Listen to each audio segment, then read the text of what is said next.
Hello friends, welcome to my amazing session NCERT full explanation में।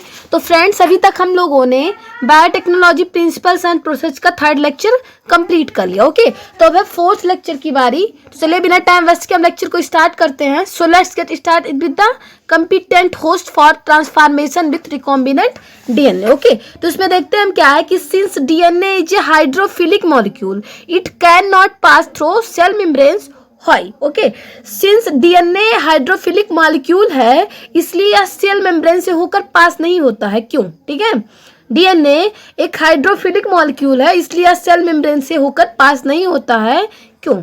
तो देखते हैं क्या है कि in order to force bacteria to take up the plasmid the bacterial cells must first be made competent to take up DNA. Okay, क्या है कि बैक्टीरिया को प्लाज्मिड लेने के लिए फोर्स करने से पहले यह आवश्यक है कि बैक्टीरियल सेल्स को डीएनए के लिए, ठीक है, बैक्टीरियल सेल्स को डीएनए के लिए कंपिटेंट बनाया जाए। समझ में आ गया आपको कि बैक्टीरिया को प्लाज्मिड लेने के लिए फोर्स करने से पहले यह आवश्यक है कि बैक्टीरियल सेल्स को डीएनए लेने के लिए कंपिटेंट बनाया जाए।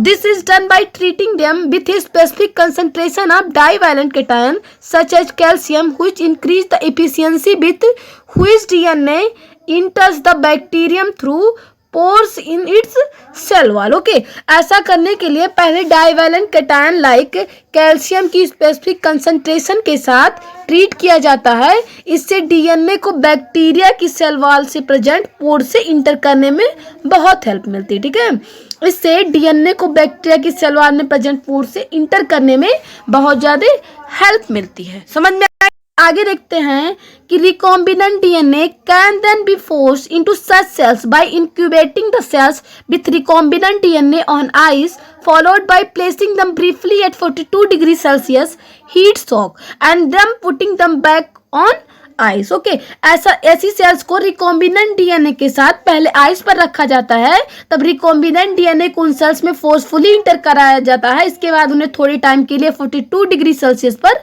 रखा जाता है एंड दोबारा इसे आइस पर रख दिया जाता है। समझ में आ गया आपको कि सबसे पहले ऐसी सेल्स को रिकॉम्बिनेंट डीएनए के साथ पहले आइस पर रखा जाता है, तब रिकॉम्बिनेंट डीएनए को उन सेल्स में फोर्सफुली इंटर कराया जाता है। इसके बाद उन्हें थोड़े टाइम के लिए 42 डिग्री सेल्सियस पर रखा जाता है एंड दोबारा इसे आइस पर रखा जाता है। This enables the bacteria to take up the recombinant DNA.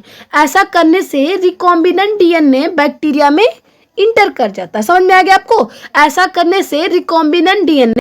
तो चलिए हम आगे देखते क्या है कि this is not the only way to introduce alien DNA into host cell. Host cell में एलियन डीएनए को इंट्रोड्यूस कराने के लिए केवल यही मेथड नहीं है, ठीक है, और सारी मेथड है इंट्रोड्यूस कराने के लिए। तो चलिए सबसे पहले हम फर्स्ट मेथड की बात करेंगे कि इन ये method known as microinjection recombinant DNA is directly injected into nucleus of an animal cell. Okay, microinjection method से रिकॉम्बिनेंट डीएनए को डायरेक्ट एनिमल सेल के न्यूक्लियस के अंदर इंजेक्ट किया जाता है। ठीक है, जो आपका माइक्रो इंजेक्शन मेथड है इससे रिकॉम्बिनेंट डीएनए को डायरेक्ट एनिमल सेल के न्यूक्लियस के अंदर इंजेक्ट किया जाता है। एंड जो आपका दूसरा मेथड है वो है suitable for plants cells are bombard with high velocity micro particles of gold or tungsten coated with DNA in a method known as biolistics or gene gun. Okay, दूसरी मेथड जो है वो क्या है कि जो प्लांट के लिए सुटेबल है, ठीक है, ये प्लांट के लिए सुटेबल है। सेल्स पर डीएनए से कोटेड गोल्ड हो गया टंगस्टन के हाई वेलोसिटी माइक्रो पार्टिकल से बमबारी करते हैं, जिसे बायोलिस्टिक या जीन गन बोलते हैं, जिसको हम लोग क्या बोलते हैं, बायोलिस्टिक या जीन गन बोलते हैं। एंड जो आपका लास्ट मेथड है वो क्या है कि disarmed pathogens vectors which when allowed to infect the cell transfer the recombinant DNA into the host. ठीक है, लास्ट मेथड जिसमें डिसऑर्म पैथोजन का यूज किया जाता है इन वेक्टर्स को जब सेल को इन्फेक्ट किया जाता है। ठीक है, जब सेल को इन्फेक्ट किया जाता है तब ये रिकॉम्बिनेंट डीएनए को होस्ट में ट्रांसफर कर देते हैं। समझ में आ गया आपको? इतनी बातें समझ में आ गई ना? तो आगे देखते हैं कि now that we have learned about the tools for constructing recombinant DNA let us discuss the process facilitating recombinant DNA technology. आप रिकॉम्बिनेंट डीएनए फॉर्मेशन के टूल्स के बारे में स्टडी कर चुके हैं, अब उन प्रोसेस को डिस्कस करेंगे जो रिकॉम्बिनेंट डीएनए टेक्नोलॉजी को आगे बढ़ाने में फैसिलिटेट करता है। ओके, तो देखते हैं हम क्या सबसे पहले कि process of recombinant DNA technology. Okay, process of recombinant DNA technology. तो इसमें देखते हैं हम क्या है कि recombinant DNA technology involve several steps in specific sequence such as isolation of RNA, fragmentation of DNA by restriction endonuclease, isolation of a desired DNA fragments, ligation of the DNA fragment into a vector, transferring the recombinant DNA into the host, culturing the host cell in a medium at large scale and extraction of the desired products। Okay तो क्या है कि recombinant DNA technology steps specific sequence में involve है, ठीक है, ये specific sequence में इन्वॉल्व है। लाइक डीएनए का आइसोलेशन हो गया, रिस्ट्रिक्शन इंडोन्यूक्लियोज द्वारा डीएनए का फ्रेगमेंटेशन, डिजायर्ड डीएनए फ्रेगमेंट का isolation, ligation of the DNA fragment into A vector, recombinant DNA का होस्ट सेल में ट्रांसफर, होस्ट सेल का मीडियम में लार्ज स्केल पर कल्चरिंग एंड डिजायर्ड प्रोडक्ट्स का एक्सट्रैक्शन, ठीक है। तो let us examine each of these steps in सब डिटेल्स। अब इन सभी स्टेप्स को थोड़ा डिटेल में हम स्टडी करेंगे। तो चलिए सबसे पहले हम isolation of the genetic material की बात करेंगे। ओके, सबसे पहला जो स्टेप है isolation of the genetic material DNA. तो इसमें हम देखते हैं क्या है कि recall that nucleic acid is the genetic material of all organism without exception, ठीक है। आप इस बात को याद रखना हमेशा कि बिना किसी एक्सेप्शन के, ठीक है, बिना किसी एक्सेप्शन के सभी ऑर्गेनिज्म का जेनेटिक मटेरियल क्या है, न्यूक्लिक एसिड है, ठीक है। बिना किसी एक्सेप्शन के सभी ऑर्गेनिज्म का जेनेटिक मटेरियल न्यूक्लिक एसिड है। इन majority of organism this is deoxyribonucleic acid और डीएनए। ओके, बहुत से ऑर्गेनिज्म में यह डीऑक्सीराइबोन्यूक्लिक एसिड या डीएनए है, ठीक है। बहुत से ऑर्गेनिज्म में यह डीऑक्सीराइबोन्यूक्लिक एसिड या डीएनए है। In order to cut the DNA with restriction enzymes it needs to be in pure form free from other macromolecules. Okay, DNA को रिस्ट्रिक्शन एंजाइम द्वारा काटने के लिए यह आवश्यक है कि यह दूसरे मैक्रो मॉलिक्यूल से फ्री प्योर फॉर्म में होना चाहिए, ठीक है। ये फ्रेंड्स अब हम आगे देखते हैं क्या है कि since the DNA is enclosed within the membranes we have to break the cell open to release DNA along with other macromolecules such as RNA, proteins, polysaccharide and also lipids। Okay, DNA जो है membrane से घिरा रहता है, इसलिए sales को तोड़कर open करना पड़ेगा ताकि डीएनए दूसरे macromolecules like RNA, proteins, polysaccharide and lipid के साथ रिलीज हो सके। समझ में आ गया आपको कि जो डीएनए है ये मेम्ब्रेन से घिरा रहता है, इसलिए सेल्स को तोड़कर ओपन करना पड़ेगा ताकि डीएनए दूसरे macromolecules like RNA, proteins, polysaccharide and lipids के साथ रिलीज हो सके। This can be achieved by treating the bacterial cells, plant और animal tissue with enzymes such as lysozyme bacteria, cellulase plant cell, chitinase fungus. Okay, क्या है कि यह तभी पॉसिबल हो सकता है जब बैक्टीरियल सेल्स, प्लांट और animal tissue, lysozyme bacteria, cellulose it means plant cell, chitinase fungus like enzyme द्वारा ट्रीट किए जाते हैं, ठीक है। इन सबसे क्या हो, ट्रीट किया जाए। समझ में आ गया आपको? तो हम आगे देखते हैं क्या है कि you know that genes are located on long molecules of DNA intertwined with proteins such as histones. Okay, क्या है कि आप जानते हैं कि जीन डीएनए के लॉन्ग मॉलिक्यूल पर प्रेजेंट होते हैं एंड हिस्टोन लाइक प्रोटीन्स के साथ गुथे रहते हैं। इट मीन्स क्या है कि ये इंटरबिंड रहते हैं, ठीक है, हिस्टोन लाइक प्रोटीन्स के साथ इंटरबिंड रहते हैं। समझ में आ गया आपको? तो देखते हैं क्या है कि the RNA can be removed by treatment with ribonuclease where proteins can be removed by treatment with protease. RNA को राइबोन्यूक्लियस से ट्रीट कर रिमूव कर सकते हैं, जबकि प्रोटीन को प्रोटीओज से ट्रीटमेंट कराने के बाद रिमूव कर सकते हैं, ठीक है। समझ में आ गया आपको कि आरएनए को राइबोन्यूक्लियस से ट्रीट कर रिमूव कर सकते हैं, जबकि प्रोटीन को प्रोटीएज से ट्रीटमेंट कराने के बाद रिमूव कर सकते हैं, ठीक है। Other molecules can be removed by appropriate treatments and purified DNA ultimately precipitates out after the addition of chilled ethanol. जबकि मॉलिक्यूल्स को उचित ट्रीटमेंट द्वारा रिमूव कर सकते हैं, चिल्ड एथेनॉल मिलाने से प्योरिफाइड डीएनए क्या होता है, प्रेसिपिटेट हो जाता है, ठीक है। चिल्ड इथेनॉल मिलाने से प्योरिफाइड जो है प्योरिफाइड डीएनए है वो प्रेसिपिटेट हो जाता है। This can be seen as collection of fine threads in the suspension. इसे सस्पेंशन में फाइन थ्रेड्स की कलेक्शन के फॉर्म में हम देख सकते हैं, ठीक है। इसे सस्पेंशन में हम फाइन थ्रेड्स के कलेक्शन के फॉर्म में हम देख सकते हैं। इतना समझ में आ गया आपको? तो आगे देखते हैं हम कि cutting of DNA at specific location. तो इसमें क्या है कि restriction enzyme digestions are perform by incubating purified DNA molecules with the restriction enzyme at the optimal condition for that specific enzyme. Purified DNA को रिस्ट्रिक्शन एंजाइम के साथ उनकी optimum condition में रखने पर रिस्ट्रिक्शन एंजाइम द्वारा डाइजेशन परफॉर्म होता है। समझ में आ गया आपको कि प्योरीफाइड डीएनए को रिस्ट्रिक्शन एंजाइम के साथ उनकी ऑप्टिमम कंडीशन पे रखने पर रिस्ट्रिक्शन एंजाइम द्वारा डाइजेशन परफॉर्म होता है। Agarose gel electrophoresis is employed to check the progression of a restriction enzyme digestion। Agarose gel electrophoresis restriction enzyme digestion को कंट्रोल करने के काम में आते हैं। समझ में आ गया आपको कि एगारोजेल इलेक्ट्रोफोरेसिस रिस्ट्रिक्शन एंजाइम डाइजेशन को कंट्रोल करने के काम में आता है। DNA is negatively charge molecule, hence it moves toward the positive electrode anode. Okay, DNA एक नेगेटिवली चार्ज मॉलिक्यूल है, इसका अर्थ या positive electrode it means anode की ओर मूव कर सकता है। ठीक है, आपका जो डीएनए है ये नेगेटिवली चार्ज मॉलिक्यूल है, इसका अर्थ या पॉजिटिव इलेक्ट्रोड एनोड की ओर मूव करता है। This process is repeated with the vector DNA also. ये जो प्रोसेस है ये वेक्टर डीएनए के साथ भी रिपीट किया जाता है। ठीक है, ये जो प्रोसेस है ये वेक्टर डीएनए के साथ भी रिपीट किया जा सकता है। The joining of DNA involve several processes after having cut the source DNA as well as the vector DNA with a specific restriction enzyme the cut out gene of interest from the source DNA and the cut vector with space are mixed and ligases added. This result in the preparation of recombinant DNA. Okay, DNA के साथ जुड़ने में कई process involve होते हैं। ठीक है, DNA के साथ जुड़ने में कई प्रोसेस इन्वॉल्व होते हैं। Source DNA and vector DNA से कटा हुआ इंटरेस्टेड जीन एंड उसकी खाली स्पेस के साथ वेक्टर आपस में लाइगेज द्वारा ऐड कर दिए जाते हैं। समझ में आएगा आपको कि source DNA and vector DNA से कटा हुआ इंटरेस्टेड जीन एंड उसकी खाली स्पेस के साथ वेक्टर आपस में लाइगेज द्वारा ऐड कर दिए जाते हैं। ये जो रिजल्ट है एक रिकॉम्बिनेंट डीएनए का प्रिपरेशन है। ठीक है, ये जो रिजल्ट है एक रिकॉम्बिनेंट डीएनए का क्या होता है, प्रिपरेशन होता है। समझ में आ गया आपको। तो आगे हम देखते हैं amplification of gene of interest using PCR. Okay, इसमें क्या है कि PCR stand for polymerase chain reaction.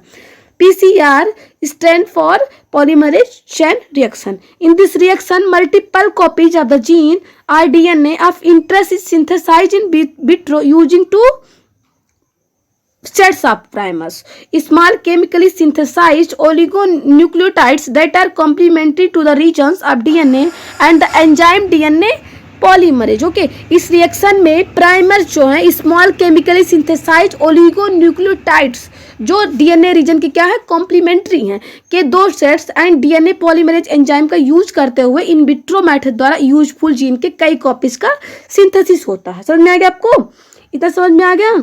तो हम आगे देखते हैं कि the enzyme extends the primers using the nucleotides provided in the reaction and the genomic DNA as template. Okay, यह एंजाइम जीनोमिक डीएनए को टेम्पलेट के फॉर्म में लेकर रिएक्शन से मिलने वाले न्यूक्लियोटाइड्स का यूज करते हुए पॉलीमर्स को एक्सटेंड कर देता है। समझ में आ गया आपको इतना कि जो यह एंजाइम है ये जीनोमिक डीएनए को टेम्पलेट के फॉर्म में लेकर रिएक्शन से मिलने वाले न्यूक्लियोटाइड्स का यूज करते हुए प्राइमर्स को एक्सटेंड कर देता है। If the process of replication of DNA is repeated many times the segment of DNA can be amplified to approximately billion times, that is 1 billion copies are made. Okay, क्या होता है कि यदि DNA के replication के process कई बार repeat किया जाता है। ठीक है, यदि डीएनए के रिप्लिकेशन के प्रोसेस कई बार रिपीट किया जाता है तब डीएनए सेगमेंट को अप्रोक्सीमेटली 1 बिलियन टाइम्स एम्प्लीफाइड किया जा सकता है।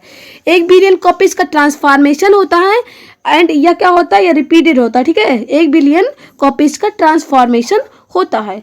Such repeated amplification is achieved by the use of thermostable DNA polymerase isolated from a bacterium Thermus aquaticus which remain active during the high temperature induced denaturation of double stranded DNA. Okay, क्या होता है कि यह repeated amplification thermostable DNA polymerase bacterium Thermus aquaticus से isolate के द्वारा किया जाता है। समझ में आ गया आपको इतना, समझ में आ गया आपको। तो आगे देखते हैं कि क्या है कि जो मतलब क्या होता है इसमें कि ये हाई टेम्परेचर द्वारा इंड्यूस्ड डबल स्ट्रैंडेड डीएनए की डीनेचुरेशन के टाइम भी है हमेशा एक्टिव रहता है। ठीक है, ये हाई टेम्परेचर द्वारा इंड्यूस्ड डबल स्ट्रैंडेड डीएनए, ठीक है, डबल स्टैंडर्ड डीएनए के डीनेचुरेशन के टाइम भी ये हमेशा एक्टिव रहते हैं। The amplified fragment if desired can now be use to ligate with vector for further cloning. यही आवश्यकता पड़े तो अब एम्पलीफाइड फ्रेगमेंट को वेक्टर के साथ बांधकर आगे क्लोनिंग भी यूज कर सकते हैं। ठीक है, अगर आपको आवश्यकता हो रही है तो आप एम्पलीफाइड फ्रेगमेंट को वेक्टर के साथ बांधकर आगे क्लोनिंग कर सकते हो। समझ में आ गया आपको? तो अब हम आगे देखते हैं कि insertion of recombinant DNA into the host cell organism. Okay, इसमें क्या है कि there are several methods of introducing the ligated DNA into recipient cells. ठीक है, बधे हुए डीएनए को रिसिपिएंट सेल्स में इंट्रोड्यूस कराने की अनेक मेथड है। ठीक है, लाइगेटेड डीएनए जो होता है जिसको हम लोग क्या बोलते हैं, बधे हुए डीएनए। ठीक है, तो लाइगेटेड डीएनए को रिसिपिएंट सेल में इंट्रोड्यूस कराने की बहुत सारी मेथड है। Recipient cells often making them competent to receive take up DNA present in the surroundings. ठीक है, यह फंक्शन जब रिसिपिएंट सेल्स अपने चारों तरफ प्रेजेंट डीएनए को रिसीव करने में इजी हो जाए तब किया जाता है। ठीक है, ये जो फंक्शन है जब रिसिपिएंट सेल्स अपने चारों तरफ प्रेजेंट डीएनए को रिसीव करने में इजी हो जाए तब ये किया जाता है। If a recombinant DNA bearing gene for resistance to an antibiotics example ampicillin is transferred into E coli cells, the host cell become transferred into ampicillin resistant cells. Okay, यदि रिकॉम्बिनेंट डीएनए को जिसमें antibiotics आपका जैसे example हो गया ampicillin, okay, ampicillin के resistance gene present होता है तो ई कोलाई सेल्स में ट्रांसफर किया जाए तो होस्ट सेल रेजिस्टेंस सेल्स में ट्रांसफर हो जाती है। ठीक है, आपका जो होस्ट सेल होती है वो रेजिस्टेंस सेल्स में ट्रांसफर हो जाती है। समझ में आ गया आपको? इतना समझ में आ गया ना? तो हम आगे देखते हैं कि if be spread the transform cells on agar plates containing ampicillin, only transformants will grow and transformant recipient cell will die। Okay, क्या होता है कि यदि ट्रांसफॉर्मेंट सेल को कंटेन अगार प्लेट पर स्प्रेड किया जाता है तो केवल सेल्स ही ग्रो कर पाती। ठीक है, यदि ट्रांसफॉर्मेंट सेल्स को जिसमें अगार प्लेट भरा हो, कंटेंस हो, उस पर स्प्रेड किया जाता है तो केवल क्या मिलता है, सेल्स ही ग्रो कर पाती है, जबकि अनट्रांसफॉर्म रिसिपिएंट सेल्स की डेथ हो जाती है। ठीक है, जो अनट्रांसफॉर्मेंट रिसिपिएंट सेल है उसकी क्या हो जाती है, डेथ हो जाती है। इतना समझ में आ गया? तो आगे देखते हैं कि since due to ampicillin resistance gene one is able to select transformed cell in the presence of ampicillin, the ampicillin resistance gene in this case is called a selectable marker. Okay, क्या होता है कि resistance gene के कारण कोई भी ampicillin की present में ट्रांसफॉर्म सेल का सिलेक्शन कर सकता है। ठीक है, रेजिस्टेंस जीन के कारण कोई भी एम्पिसिलिन की प्रेजेंट में ट्रांसफॉर्म सेल का सिलेक्शन कर सकता है। इस केस में क्या होता है कि रेजिस्टेंस जीन को सिलेक्टेबल मार्कर बोलते हैं। ठीक है, इस केस में रेजिस्टेंस जीन को हम लोग क्या बोलते हैं, सेलेक्टेबल मार्कर बोलते हैं। तो अब हमारा दूसरा टॉपिक क्या है कि obtaining the foreign gene products. ठीक है, इसमें क्या है कि when you inject a piece of alien DNA into a cloning vector and transfer it into a bacterial plant और animal cell the alien DNA gets multiplied. Okay, जब आप alien DNA में, ठीक है, जब आप एलियन डीएनए पीस का cloning vector में इंसर्ट कराकर किसी भी बैक्टीरियल प्लांट और एनिमल में ट्रांसफर करते हो तो एलियन डीएनए इनमें मल्टीप्लाई होने लगता है। ठीक है, समझ में आ गया आपको कि जब आप एलियन डीएनए पीस का क्लोनिंग वेक्टर में इंसर्ट कराकर किसी भी बैक्टीरियल प्लांट और एनिमल सेल में ट्रांसफर करते हो तो एलियन डीएनए इनमें मल्टीप्लाई होने लगता है। Almost all recombinant technologies the ultimate aim is to produce a desirable protein. Okay, almost सभी रिकॉम्बिनेंट टेक्नोलॉजी का अल्टीमेटली एम डिजायरेबल प्रोटीन को प्रोड्यूस करना ही होता है। ठीक है, सभी रिकॉम्बिनेंट टेक्नोलॉजी का अल्टीमेट एम डिजायरेबल प्रोटीन को प्रोड्यूस करना ही होता है। Hence there is a need for the recombinant DNA to be expressed. इसके लिए रिकॉम्बिनेंट डीएनए के एक्सप्रेस होने की नीड होती है। The foreign gene gets expressed under appropriate conditions. The expression of foreign genes in host cell involves understanding many technical details. Foreign gene appropriate condition में express होते हैं। फॉरेन जीन की host cell में expression को understand करने के लिए कई टेक्निक की डिटेल में जानना हम लोगों को इंपॉर्टेंट है। ठीक है, फॉरेन जीन को होस्ट सेल में एक्सप्रेशन को अंडरस्टैंड करने के लिए हम लोग को बहुत सारी टेक्निक को जानना इंपॉर्टेंट है। तो after having clone the gene of interest and having optimized the condition to induce the expression of the largest protein one has to consider producing it one a large scale. Interested gene को clone करने, target protein की expression को induce करने वाली condition को optimise बनाने के बाद कोई भी इनका लार्ज स्केल पर प्रोड्यूस करने के बारे में सोच सकता है। ठीक है, कोई भी इसका लार्ज स्केल पर प्रोड्यूस करने के बारे में सोच सकता है। Can you think of any reason why there is a need for large scale production? क्या आप कोई रीजन बता सकते हैं कि लार्ज स्केल पर प्रोडक्शन की क्यों नीड होती है? ठीक है, कोई रीजन बता सकते हो आप कि लार्ज स्केल पर प्रोडक्शन की क्यों नीड होती है? If any protein encoding gene is expressed in A heterologous host it is called A recombinant protein. ठीक है, यदि कोई प्रोटीन इनकोडिंग जीन किसी हेटेरोलॉगस होस्ट में एक्सप्रेस होता है तो इसे हम लोग क्या बोलते हैं? रिकॉम्बिनेंट प्रोटीन बोलते हैं। ठीक है, इसको हम लोग क्या बोलते हैं? रिकॉम्बिनेंट प्रोटीन बोलते हैं। The cells harbouring clone genes of interest may be grow on a small scale in the laboratory.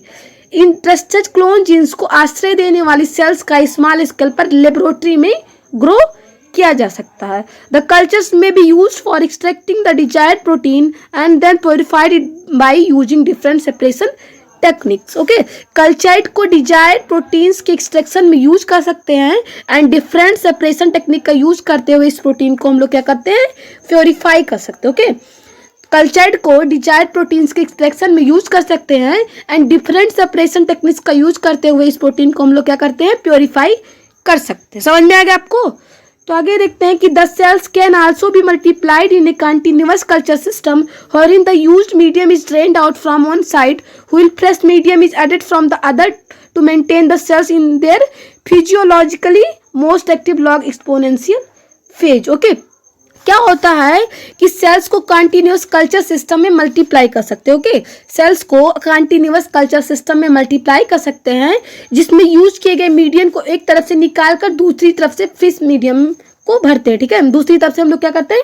Fresh medium को भरते हैं ताकि सेल्स अपने फिजियोलॉजिकल एक्सपोनेंशियल फेज में ही बनी रहे। ठीक है, ताकि सेल्स अपनी फिजियोलॉजिकल एक्सपोनेंशियल फेज में ही बनी रहे। This type of culturing method produces larger biomass leading to higher rates of desired proteins. यह कल्चरिंग मेथड अधिक बायोमास के प्रोडक्शन से डिजायर्ड प्रोटीन के हायर रेट्स के लिए यूजफुल है। ठीक है, ये कल्चरिंग जो मेथड है ये अधिक बायोमास के प्रोडक्शन से डिजायर्ड प्रोटीन के हायर रेट्स के लिए यूजफुल है।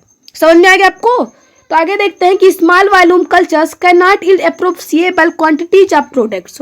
ओके, स्मॉल वॉल्यूम कल्चर से प्रोडक्ट्स की पर्याप्त क्वांटिटी का प्रोडक्शन नहीं हो सकता है। ठीक है, स्मॉल वॉल्यूम कल्चर से प्रोडक्ट की पर्याप्त क्वांटिटी का प्रोडक्शन नहीं हो सकता है।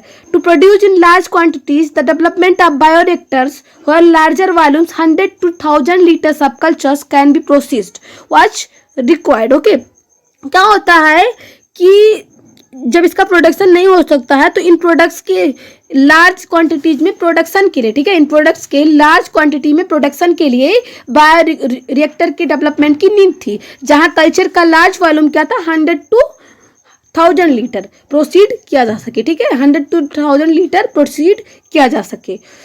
समझ में आ गया आपको? This bioreactor can be throw of as vessels in which raw materials are biologically converted into specific products, individual enzymes, etc. using microbial, plant, animal or human cells. Okay, क्या होता है फ्रेंड्स कि इन प्रोडक्ट्स के large quantity के production के लिए bio requirement की डेवलपमेंट की नीड थी, जहां कल्चर का लार्ज वॉल्यूम क्या था? 100 to 1000 लीटर प्रोसीड किया जा सके। इस प्रकार बायोरिएक्टर के वेसल्स के समान है जिसमें microbial, plant, animal and human cells का यूज करते हुए रॉ मटेरियल को biologically specific products individual enzyme में कन्वर्ट किया जाता है। समझ में आ गया आपको कि इस प्रकार बायोरिएक्टर के वेसल्स के समान है जिसमें microbial, plants, animals and human cells का यूज करते हुए रॉ मटेरियल को biologically specific products individual enzyme में कन्वर्ट किया जाता है। समझ में आ गया? तो आगे देखते हैं हम क्या है कि bioreactor provides the optimal condition for achieving the desired products by providing optimum growth condition, temperature, pH, substrates, salts, vitamin, oxygen. Okay, क्या होता है कि बायोरिएक्टर डिजायर्ड प्रोडक्ट पाने के लिए ऑप्टिमल कंडीशन अचीव करता है। ठीक है, बायोरिएक्टर जो है डिजायर्ड प्रोडक्ट्स पाने के लिए ऑप्टिमल कंडीशन अचीव करता है एंड ग्रोथ के लिए ऑप्टिमल कंडीशन। ओके, ये ग्रोथ के लिए ऑप्टिमल कंडीशन कौन कौन से हैं? टेम्परेचर हो गया आपका, pH, substrate, salts, vitamin and oxygen. Okay, ये सब क्या है? ऑप्टिमल कंडीशन है आपके। तो the most commonly used bioreactor are of stirring type which are so, जो बायोरिएक्टर मोस्ट कॉमनली यूज में लाया जाता है वह स्टीयरिंग टाइप का है, जिसे फिगर में आप यहाँ पे देख सकते हो। ठीक है, ये स्टीयरिंग टाइप का है जो यूज में लाया जाता है बायोरिएक्टर। इसको आप देख लेना फिगर में एक बार फिर से। ठीक है, हम आगे देखते क्या है कि ये steel tank reactor is usually cylindrical और with a curved base to facilitate the mixing of the reactor content. Okay, क्या होता है कि stirrer tank reactor usually cylindrical होते हैं, ठीक है।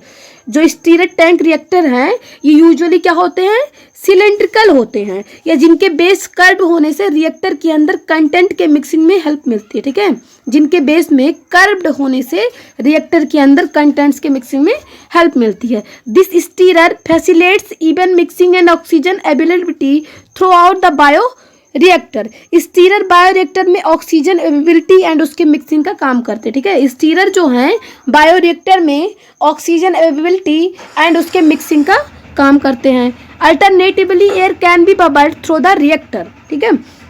क्या होता है कि अल्टरनेटिवली एयर जो है वो बबल्ड के फॉर्म में बायो रिएक्टर में भेजी जा सकती है। बबल्ड का मतलब समझते हो आप, बुलबुले, ठीक है, ठीक है, उसके फॉर्म में ही ये बायो रिएक्टर में भेजी जा सकती है। अब हम आगे देखते हैं क्या है कि if you look at the figure closely you will see that the bioreactor has an agitator system, N oxygen delivery system and A foam control system, a temperature control system, pH control system and sampling port so that small volumes of the culture can be withdraw periodically. Okay, यदि आप figure को carefully देखें तो पाएंगे कि reactor में एक agitator system है एंड एक oxygen delivery system, foam control system, temperature control system, pH control system and sampling parts लगा होता है, ठीक है, जिसमें कल्चर की स्मॉल वॉल्यूम्स टाइम टाइम पर विथड्रॉ की जा सकती है, ठीक है, जिसमें आपकी कल्चर्स की स्मॉल वॉल्यूम्स टाइम टाइम पर विथड्रॉ की जा सकती है। तो चलिए आपका जो लास्ट टॉपिक है वो क्या है, डाउन स्ट्रीम प्रोसेसिंग। ओके, क्या है लास्ट टॉपिक आपका, डाउन स्ट्रीम प्रोसेसिंग। तो after completion of the biosynthetic stage the products has to subjected through a series of process before it is ready for marketing as a finished products. Okay, this process includes and purification which are collectively referred to as downstream processing, ठीक है। In process में separation and purification include है and इसे collectively down stream processing कहते हैं, ठीक है। इसको कलेक्टिवली क्या बोलते हैं हम लोग, डाउन स्ट्रीम प्रोसेसिंग बोलते हैं। The products has to be formulated with suitable preservative, ठीक है। ये जो प्रोडक्ट्स हैं इसको सुटेबल प्रिजर्वेटिव के साथ फार्मुलेट करते हैं, ठीक है। इस प्रोडक्ट्स को सुटेबल प्रिजर्वेटिव के साथ फार्मुलेट करते हैं। Such formulation has to undergo through clinical trials as in the case of drug. Strict quality control testing for each product is also required. The downstream processing and quality control testing vary from products to product, ठीक है। Drugs के case में ऐसे formulation को clinical trials में गुजारते हैं, ठीक है। ड्रग्स के केस में ऐसे फार्मुलेशन को क्लिनिकल ट्रायल से गुजारते हैं एंड प्रत्येक प्रोडक्ट्स के लिए स्ट्रिक्ट क्वालिटी कंट्रोल टेस्टिंग की भी नीड होती है। Down stream process and quality control testing प्रत्येक प्रोडक्ट्स के लिए क्या होता है, डिफरेंट होता है, ठीक है। आपका down stream process and quality control testing प्रत्येक प्रोडक्ट्स के लिए क्या होता है, डिफरेंट होता है। तो आज का लेक्चर हम यहीं पे समाप्त करते हैं। इनफैक्ट आपका ये लेसन भी कंप्लीट हो गया है। Thank you.